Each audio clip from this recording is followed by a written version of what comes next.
The views expressed by guests are their own and do not necessarily reflect the views of their organization. Welcome to Knowledge Cast. This is a look into the world of knowledge management, information management, data management, and everything else in between. This is brought to you by Enterprise Knowledge. I'm Zach Wahl, founder and CEO of EK, and today we're speaking with Nicole Beale, project manager for knowledge management at Ball Aerospace. Nicole, welcome. Thanks for being here. Yes, Zach, thank you. Thank you for having me. Yeah, fantastic. So, as many of our listeners know, I always like to lead off with a pretty simple question, but one that I feel like I always get different answers to. Nicole, what is knowledge management? How do you define it? Yeah, so I think that I'm a young professional, right? So I have a pretty interesting perspective, but my definition I try to keep as simple as possible. I say, at least at Ball, I work to develop tools and processes to get the right knowledge to the right person at the right time. But there's a lot of nuances and how exactly we do that, what is the right time, so on and so forth. But the thing that I'm adding in recently is that knowledge management is really the business of making people's jobs easier. Hmm. I think that is so spot on. And what's exciting about that definition is that it just immediately clicks, right? Like, yes, I want it to be easier to find the information I need. Yes, I want to make it easier to perform. Yes, I want to make it easier for me to develop in my career. But it also encapsulates, I think, the complete mission of KM, which is just to smooth the road, to make it simpler. Now, I imagine at Ball, as this very large and complex organization, that definition can mean a lot of different things to different people. So, Nicole, maybe you want to share a little bit about what you're working on now. What are your priorities? What is KM at Ball doing? You're very correct. There are a lot of different ways that we're implementing knowledge management at Ball. One of the things that I'm really excited about is we're bringing a YouTube to Ball, basically. Hmm, It's a more secure version, of course. That's one of the major nuances of aerospace is that we have to be extremely secure with our data and our right. proprietary information. So that does make us quite a bit unique in terms of the knowledge management industry. But yeah, this YouTube project is going to be really big. I mean, just as you and I might go out and want to regrout the tile in our bathroom, for example, or if I want to make a dumpling or something and I want to learn how to, do the pleats for the dumpling, I go to YouTube. I search on YouTube and I watch a video on how to do that. So that's what we're going to bring to Ball is a how-to YouTube platform for different processes at Ball. So that's one of the things that I'm most excited about right now. And then we're also working to kind of implement knowledge management across the enterprise. This is a very young program. I just started doing knowledge management at Ball 2.5 years ago, and I'm the first full time knowledge management project manager we've ever had. So we're really working to spread the word of knowledge management and making people's jobs easier.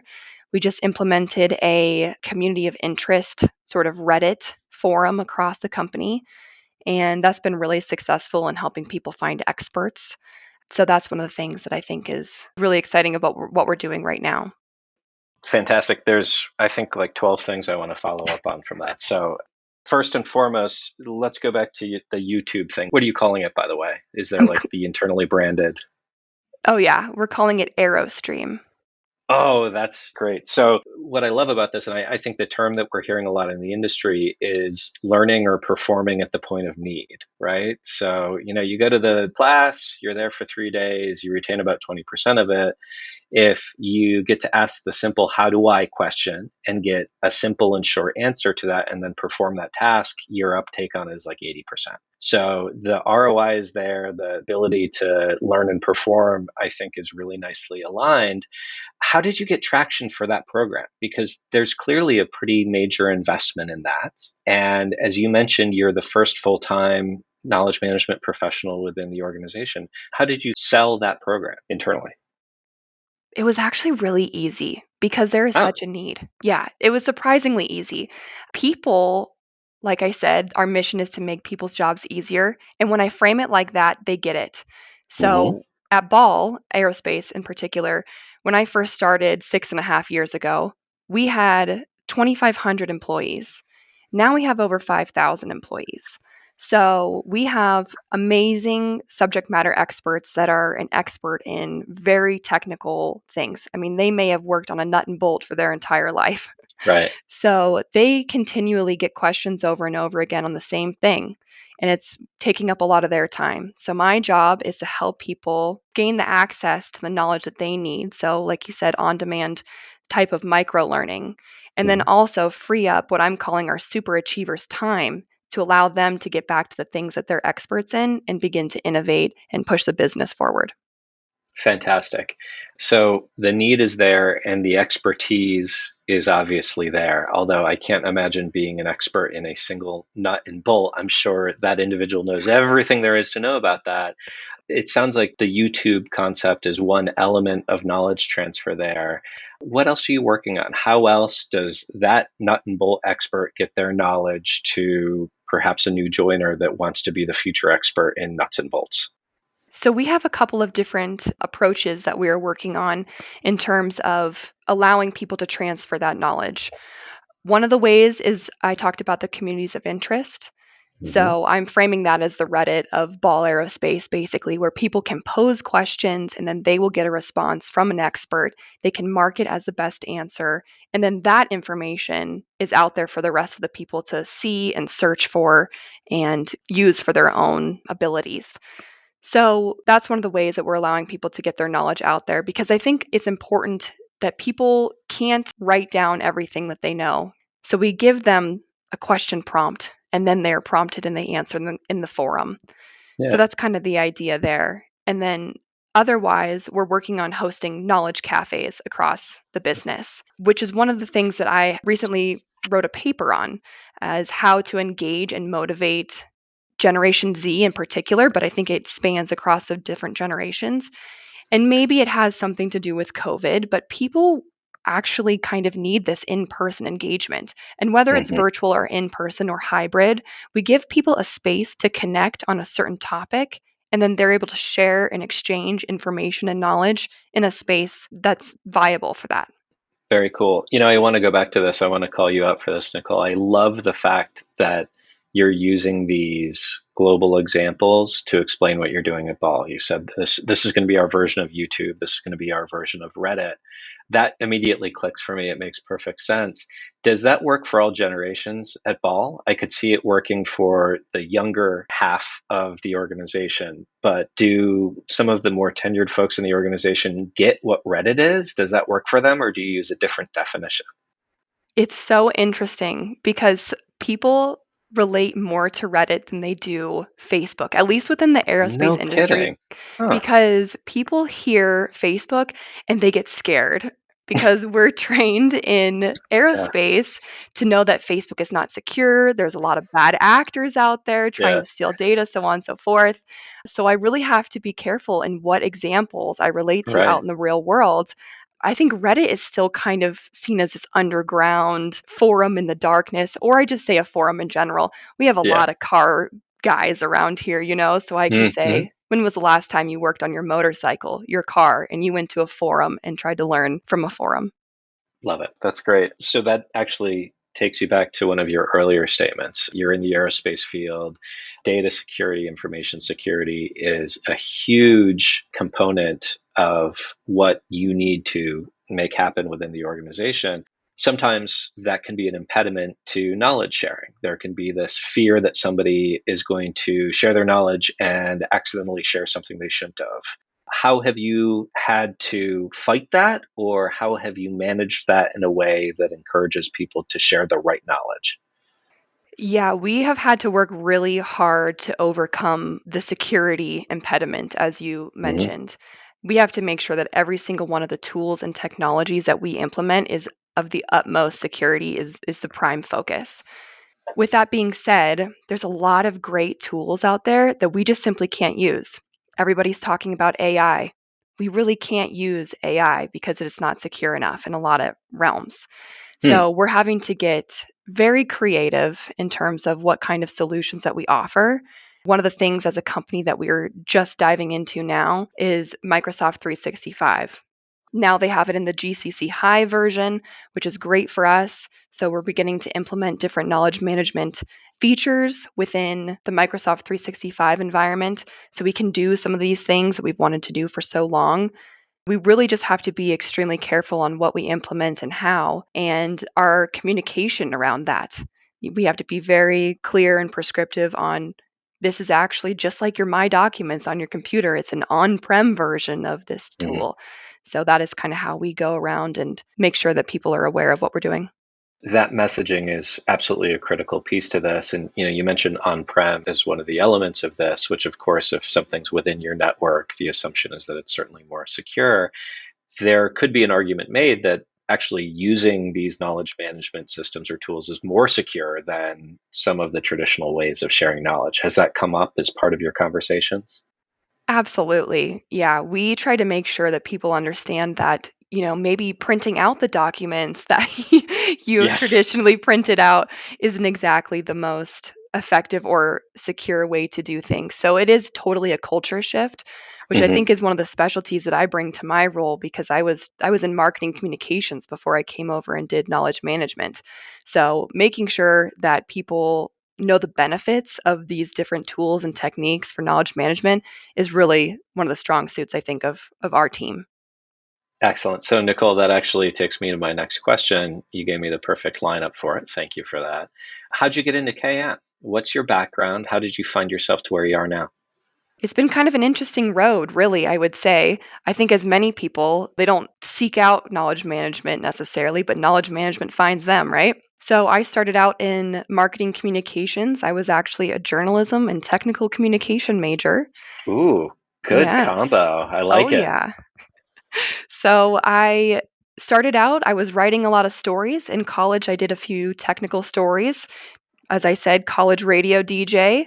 Got an internship at Ball doing communications and writing stories about the different programs we had here. Did that for about 3, 4 years. And over in our security mission assurance organization, they wanted to stand up a knowledge management program. Hmm. So they brought me over to do knowledge management as a project manager. And that's kind of how I fell into it. I mean, day one, I sat there and Googled, what is knowledge management? Wait, after you were given the project management position for KM, you were Googling what is KM? You bet. I really had Wow. no idea what knowledge management was at the time, but somebody who is above me saw the puzzle pieces fit together. And Yeah. it really has been a great journey so far, and the right skills have fallen into place. So that's how that happened. That's incredible. I mean, given everything you're doing at this point, obviously that individual made a very good call in that case. But wow, that's pretty cool. I know. How did you upskill yourself other than Googling what is KM? How have you learned the field? Because I hear what you're doing and what you're saying. You obviously get it and you got it. So where'd you get it from? It's interesting, I would say. Absolutely. I'm a lifelong learner and I love to learn things. So I am like ferocious in terms of learning. I want to go out and find every facet and take it to the top level of where I can and learn from them. So I've attended a lot of classes. I took Knowledge Management Institute classes. I think Hmm. you're familiar with those. Yeah. And I've also attended Knowledge Management World several times at this point to kind of understand where the industry is at and what tools and techniques are current and trending, and where the top dogs of knowledge management in any industry have utilized techniques and tools. And then following that, I've actually sought out a couple of different international working groups. I was a part of a working group that was the International Astronautical Congress. It was an international group that worked to put together a paper, and we worked over several months to put together recommendations for businesses. So we learned from various different organizations within aerospace, actually, which was Hmm. really, really helpful. That was the most recent thing I've done. And I'm kind of taking that idea into stateside aerospace industry and trying to create my own working group of people within the aerospace industry where we can learn together and take ideas from outside the aerospace industry and learn together within the aerospace industry. Very cool. You should give a plug to that if you want to. How would somebody contact you if they want to be a part of that? Yes, you can reach me at nicole.beale@ballaerospace.com. And right now, we're just getting things together in terms of the group, but it will be Mhm. coming out very shortly. So if you just send me an email, then I can provide you with more details soon to follow. Awesome. Now, you mentioned that the International Working Group published a paper. Is that available, accessible for anyone interested, or was that just internal to the group? No, it will be available. I actually can't tell you where it is. Will be available at this time. They should be publishing it after the first of the year, so I can kind of just get back to you on that one on Yeah, where that will be. no, that's great. Can you preview any of the major recommendations or guidance from that? Yeah, I sure can. So, the question that we set to tackle was how do we effectively facilitate knowledge management for Generation Z in the aerospace Mhm. industry? It was quite the problem. It was really something very interesting to tackle. So, our process was to do interviews across multiple different industries of KM professionals. So, Mhm. we interviewed them each for about 30 minutes. And then we also talked to Generation Z students in the aerospace industry. So, you got a wide breadth of point of view with the topic of knowledge management. So, following that, we came up with four recommendations. The first recommendation is about allowing not just Generation Z, but any new employee into a business, that 10% of their time should be able to work on interorganizational activities. So, things like that to me are knowledge cafes where they can go and learn about the different topics around the business. Things like that where they can actually go and sit and learn about the business rather than just jumping into the task that they have at hand. That's recommendation one. Recommendation two is to inject some sense of fun and meaningfulness into the flow of everyday work, which I think is true for everybody. Who doesn't want to have fun at work, right? Certainly, I mean, when you see the surveys and you hear about the different generational wants and needs, fun and purpose are right at the top of the list for Gen Z. So I'm sure that research influenced your thinking there. It makes sense. And I think one of the things that we learned throughout this process too was that Generation Z is not that different from any other generation. Now, We all want to have that purpose and that fun at work. And I think especially within the aerospace industry, we're in this business because we want to see change in the world. We want to find aliens. We want to do all kinds of fun stuff. Space is cool. And so I think that the purpose driven aspect of the aerospace industry is really apparent. I love that. Space is cool should be the tagline insert for this particular episode of Knowledge Cast. And I want to Perfect. come back to this point about generations because I personally very much agree with you. I always read the articles and these are the differences and these are the wants and these are the priorities. And then I actually look at my team members and I say, nobody's that different. Everybody cares. And if you care, we can find the commonalities and we can focus on those. So let's come back to that point, but you've got two recommendations from your research left to share with us. Yes. So, recommendation three is to fully integrate knowledge management into the already working processes that businesses have. Hmm. So, you can do this maybe by knowledge champions in certain areas. I don't think it's feasible for just a knowledge management team, or at least ours. We're three people to Right. know all of the different working processes across a business. So, by activating knowledge champions across a business, people that understand similar ideas of what we're trying to do, then we can actually have a wider reach than just the three of us put Hmm. together. Well, and that's when an organization is trying to get people to quote unquote do KM. That's really hard. But when an organization is just making it easier for people to do their work, whether they know the letters K or M, it doesn't really matter. It's that you've enabled these processes and these technologies, right? Absolutely. You get it. Thanks. I better at this point. So what's the last one? What's number four? The last one is to empower employees to have more self directed work and to take their schedules into Cool. their own hands. This is really one that's targeted to Gen Z because if you think of, maybe yourself or any CEO, VP level, they're going to block time out on their calendars to do the things that they need to do. Or maybe Yeah. it's just to even go to the gym at lunch. But people that are coming in fresh, they don't feel like they have the ability to do that. So giving them the permission to say if you need to set time aside on your calendar to work on a project or go do something for yourself, then you should do that. That's smart, Nicole. This is interesting because that recommendation, it's a KM recommendation, but it's also very much a future of work recommendation. And I think it shows how we're transforming as businesses and organizations. So you took a pretty wide breadth here. I like that. Absolutely. Yeah, we really took knowledge management and said, how can we make this actionable that everybody in the business would understand what we're talking about? Very cool. Okay, so let's go back to the generational thing. You've obviously done a fair bit of research and study on this. There are differences, and we can design for those differences. But overall, how much stock do you put in this?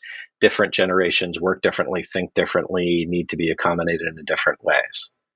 So I think really generations are more similar than they are different. At least in the modern day, the ones that are currently working really have very similar motivations. You want to make more money or enough money to get you by. You want to have some sense of purposefulness and a sense of fun. I don't think Mhm. anybody wants to go to work and hate their job. So those are things that are just consistent across the board. The one thing that I do think is different between Gen Z and the rest of any other generation is that they are what I'm calling a digital native. They had Mhm. technology in their hands from the second that they were born, basically. And by they, you mean you, right? Where do You you fit into know, this? I am very much on the cusp. I am technically a millennial, Ah, but almost a Gen Z. So I would say I fall right in the sweet spot in between both. there it is. So you can be the bridge, as KM professionals often are. I, on the other hand, as a Gen Xer, can remember my senior year in college, one of my professors turning to me and asking, Zach, have you browsed the World Wide Web yet? And my answer was, no, professor, what is that? What is that mystical thing? So, yeah, Wow. I got it. I know. Nobody ever can picture that. That certainly none of the Gen Zers. Everybody always laughs at that particular image. So, Nicole, let's talk a little bit more about what you would recommend to somebody who wants to get in the field. Because you talked about KMI, you talked about KM World, but you also did some really interesting and beautifully aggressive work to go like find your cohort to learn from others internationally. Talk to me more about what you would recommend to somebody that wants to be where you are or wants to be regarded as an expert in KM and is maybe not knowing where to begin. I have a couple of thoughts on that. I think that there are a lot of companies out there that the knowledge management group that they have was completely homegrown by somebody Mhm. who had an idea and that it kind of evolved into a knowledge management group. There are companies that is not the case, but a lot of the people that I work with, it's kind of a homegrown grassroots approach. So I would say people, if somebody's interested in knowledge management, you can do it if you want to do it. Research, dive in, figure out exactly what you want to do, what your idea is to implement within the business that you're already in, Mhm. and then see how you can implement that and find a champion to help you do so. I think that there's a lot of great resources out there. I mentioned the Knowledge Management Institute. That was pretty key in me just figuring out what knowledge management is. Knowledge Management World Conference is also another really great resource. That was one of the first things I did coming into the job was Mhm. go there and learn about what other companies were doing. That costs a little bit of money though and resources, so that may or may not be available to people. And then finally, I would just say if you listen to the organization that you're in, there's going to be a problem that you're going to have to solve Mm. within terms of knowledge management. So I think if people can come up with an idea and get some champion support, then they can do it. I want to highlight what you just said because I think it's so important to anybody who wants to be successful as a knowledge manager within an organization. And it's listen. It's actually listen a lot more than you talk because every organization has the challenges, the issues, and being able to hear them and hear them in the context of what that organization does and is, I think is such a rare skill. And frankly, way too many KM professionals are missing it. So, how'd you figure that out? I mean, is that just you naturally? Is that your background, your education? Was that learned? Where'd you get that from? I think I did learn to listen actually in college because doing interviews, being a journalistic person, you Hmm. have to go out there and listen to people to find the stories. Yeah. And when you're truly listening and giving people the space to talk, that's when you really get the magic. So I think Yeah. that's where that came from. I love the journalism background. You also mentioned technology or a focus on technology. So, what first brought those two worlds together for you? I really don't know. That's a great question. I mean, when I first went to college, I wanted to be a travel magazine writer. And now Oh, here we are. So it's come very different directions. I want to be a travel magazine writer. That sounds great. How Right? do I Me get that too. gig? So I think that I kind of got into technology just because it was cool. Hmm. And obviously, there's a future in technology. We're only going more digital. So I Yeah, started writing pieces about technology and how humans could evolve and transform what they're doing through technology, which yeah, kind of led me to my job here at Ball. love it. So, Nicole, what gets you excited about either the presence of KM, present day, or the future of KM? What are you most fired up about right now? There's a lot, I think, happening right now. The thing that I am most excited for and a little scared for is extended reality and virtual reality.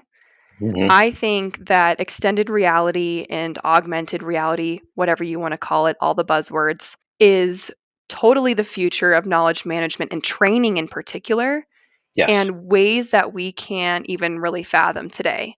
So, we have a group at Ball, which is our XR department, and we partner hand in hand. We always talk about what we're doing, how we can collaborate, what other videos and training methods we can use going forward to enhance KM. And I think that is the future. Very exciting. Now, why do you say that that's scary? Where's the concern there? Well, I think that it's so unknown in terms of recent developments. I think of Meta and the new metaverse announcement and things like that, where, Yeah. I'm very technology forward, but the complete marriage of some kind of new metaverse and our reality does Mhm. scare me a little bit. Fair. Now, you mentioned earlier that Ball Aerospace hasn't done a lot with AI because there are some security concerns. And it's interesting because I've worked in some pretty sensitive fields and that hasn't come up. As long as they're using the right technology set and it's on-prem, I haven't seen the security concern being a major impediment. Can you share a little bit more about what's concerning Ball Aerospace or what's keeping that from taking hold? Sure. I think the aerospace industry is pretty traditional in terms of their adoption to technology. Hmm. Somebody once related it to trying to make a change in the aerospace industry is like trying to turn the Titanic with your hand as the rudder. So you'll get there, it'll just take a long time. And I think we're starting to see that switch and that transition to now we're moving things into the cloud. Now Good. we're utilizing these new technologies that we haven't before. So we're starting to get there. And I think we Okay. will get there. It's just a matter of time. Got it. So not an inherent concern with AI as a field or the technology therein, just more about baby steps for the organization because that's how things have always happened. Did I get that right? Yes, absolutely. And there Okay. is, we want to make sure that the security is tried and true and that somebody else Mhm. tests it out before we jump on board typically. So that's where we're at. Fantastic. Got it. You mentioned finding a champion, and you also mentioned the fact that you were sort of tapped for this role. So finding the right business champion is absolutely critical. Can you tell the story to our listeners of how you found yours or how they found you? So I think the real magic that happened for me was I have a really, really great mentor. I met this mentor actually when I was an intern at Ball, and it kind of happened organically. We just started meeting and talking about career development and where I wanted to be, and so on and so forth. I knew that I needed to leave the role that I was currently in. And he really helped me get in contact with the VP that is overseeing our security mission assurance organization. And he said, "We have a great job. We're trying to do this thing called knowledge management, and you would be a perfect fit for that." So I think that having a mentor on your side, not only a champion, but as somebody who is a mentor for you and that can champion you specifically, is really key to being a young professional and growing. And then also having that person know a lot of people. And of course, it's all about who you know yourself too. So I think those are really important things. Wonderful. So you mentioned security mission assurance. A lot of times folks ask me where the KM organizations should sit within an organization. So can you share a little bit more about where KM sits within Ball Aerospace? Sure. So we are in the Security and Mission Assurance Strategic Support Unit, which is one of the facets of Ball. We have our business units, engineering, national defense, those kinds of things, and we have our support units. So we are Hmm. one of those. And knowledge management sits, we have a director as our manager. So we are pretty high level. And the purpose of that is to get the executive support across the board. Right. Excellent. And you mentioned a team of three at this point, but you were the first. So how have you built your team? Yes, we've fluctuated a little bit. We've been up to 5, now we're at 3. We'll probably gain a few more in the next couple years. So, we have an interesting group. We have myself, who is a project manager. We have another person who is awesome, and she specifically focuses on training. And then we have another who is a SharePoint expert. Huh, So, he is really responsible for helping us build custom tools, and we templatize those and send them out to the business and say, here you go. wonderful. So where we'll end, Nicole, I'd love to get your thoughts on what is that must do for an organization in order for KM to stick, in order for it to be successful and regarded as business critical. What have you done? What we've done to make KM successful and really what is a must do within the organization, I have a couple of thoughts. One, Please. have the executive support, like I mentioned. I think just as equally important is the support and the power of the people. If you don't have people doing it, it's not going to work because it's really to help make their jobs easier. Yeah, So I think communication comes really into play in that part. So if you have good communications, that will be successful. And the thing that is so important, and this is really the must do, is talk about the benefits of what you're doing. If you don't communicate the benefits and why it's important to partake in whatever tool or technique or initiative that you have, it won't be successful. well said. At the end of the day, KM cannot be a hobby and it can't be something that people do because they were asked pretty please. It needs to be good for them. It needs to be good for the organization. And you're going to fail if you don't make it very clear how that is the case. So that is absolutely a takeaway that I agree with. Nicole Beale, project manager for KM at Ball Aerospace. Thank you so much for sharing your time and expertise. Wonderful conversation. I appreciate it. Thanks for having me, Zach. For those out there, thank you for listening to this episode of Knowledge Cast. And to check out more on knowledge management, visit our website at enterprise-knowledge.com. Thanks, everybody.